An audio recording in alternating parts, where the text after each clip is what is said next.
ಶೈಕ್ಷಣಿಕವಾಗಿ ಹಿಂದುಳಿದಿದ್ದ ನಾಪಕ್ಲು ಪಟ್ಟಣದಲ್ಲಿ ಇದೀಗ ವಿವಿಧ ಶಿಕ್ಷಣ ಸಂಸ್ಥೆಗಳು ಗುಣಮಟ್ಟದ ಶಿಕ್ಷಣವನ್ನು ನೀಡ್ತಾ ಇದ್ದು, ನಾಪಕ್ಲು ಶೈಕ್ಷಣಿಕವಾಗಿ ಮುಂದುವರೆದಿದೆ ಎಂದು ಗೋಣಿಕೊಪ್ಪಲಿನ ಲಯನ್ಸ್ ವಿದ್ಯಾಸಂಸ್ಥೆ ಅಧ್ಯಕ್ಷ ಪಟ್ಟಣ ಧನು ಉತ್ತಯ್ಯ ಹೇಳಿದ್ದಾರೆ.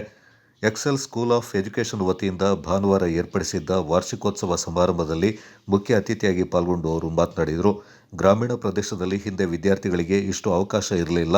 ಈಗ ವಿಪುಲ ಅವಕಾಶ ಲಭಿಸಿದೆ. ವಿದ್ಯಾರ್ಥಿಗಳು ಶಾಲಾ ಆಡಳಿತ ಮಂಡಳಿ ಹಾಗೂ ಶಿಕ್ಷಕರ ಜೊತೆ ಕೈಜೋಡಿಸಿ ಶಿಕ್ಷಣದಲ್ಲಿ ಮುಂದುವರಿಯಬೇಕೆಂದರು.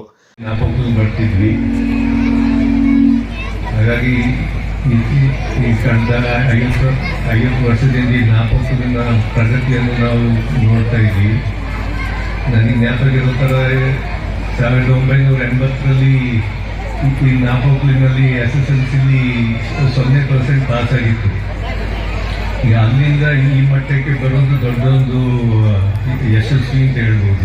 ನೇತಾಜಿ ಪ್ರೌಢಶಾಲೆ ಮುಖ್ಯ ಶಿಕ್ಷಕ SC ಸುರೇಶ್ ಮಾತನಾಡಿ, ಎಕ್ಸೆಲ್ ವಿದ್ಯಾಸಂಸ್ಥೆಯ ವಿದ್ಯಾರ್ಥಿಗಳು ಪಠ್ಯ ಹಾಗೂ ಪಠ್ಯೇತರ ಚಟುವಟಿಕೆಗಳಲ್ಲಿ ತಮ್ಮನ್ನು ತೊಡಗಿಸಿಕೊಳ್ಳುವುದರಿಂದ ಉತ್ತಮ ಪ್ರಜೆಗಳಾಗಿ ಮೂಡಿಬರಲು ಸಾಧ್ಯವಾಗುತ್ತೆ ಎಂದರು. ನಿರ್ದೇಶಕಿ ಭವ್ಯ, ಶಾಲೆಯ ಸ್ಥಾಪಕಾಧ್ಯಕ್ಷ ಕುಟ್ಟಂಜೆಟ್ಟಿರ ಮಾದಪ್ಪ ಕಾರ್ಯಕ್ರಮದಲ್ಲಿ ಪಾಲ್ಗೊಂಡಿದ್ದರು. ಕುಟ್ಟಂಜೆಟ್ಟಿರ ಶರತ್, ವಿದ್ಯಾ ಸುರೇಶ್, ಮುಖ್ಯ ಶಿಕ್ಷಕರು ಚೌಕಿರ ತಮ್ಮಯ್ಯ ಪಾಲ್ಗೊಂಡಿದ್ದರು. ಕಾರ್ಯಕ್ರಮದಲ್ಲಿ ಶೈಕ್ಷಣಿಕವಾಗಿ ಪ್ರಗತಿ ಸಾಧಿಸಿದ ವಿದ್ಯಾರ್ಥಿಗಳಿಗೆ ಅತಿಥಿಗಳು ಬಹುಮಾನಗಳನ್ನು ವಿತರಿಸಿದರು. ವಿವಿಧ ಸ್ಪರ್ಧೆಗಳಲ್ಲಿ ವಿಜೇತರಾದವರಿಗೆ ಬಹುಮಾನಗಳನ್ನು ವಿತರಿಸಲಾಯಿತು. ಬಳಿಕ ವಿದ್ಯಾರ್ಥಿಗಳಿಂದ ಅದ್ದೂರಿ ಸಾಂಸ್ಕೃತಿಕ ಕಾರ್ಯಕ್ರಮ ಜರುಗಿ ಪ್ರೇಕ್ಷಕರ ಮನಸೂರೆಗೊಂಡಿತು.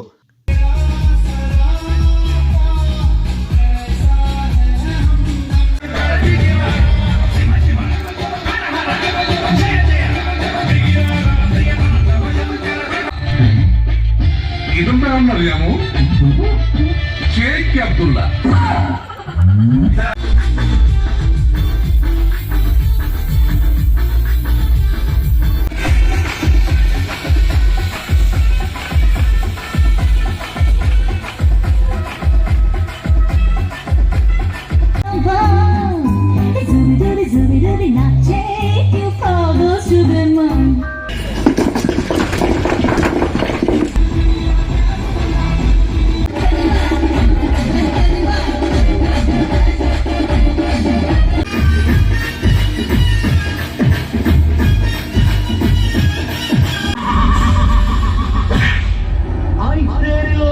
Pakadi Jima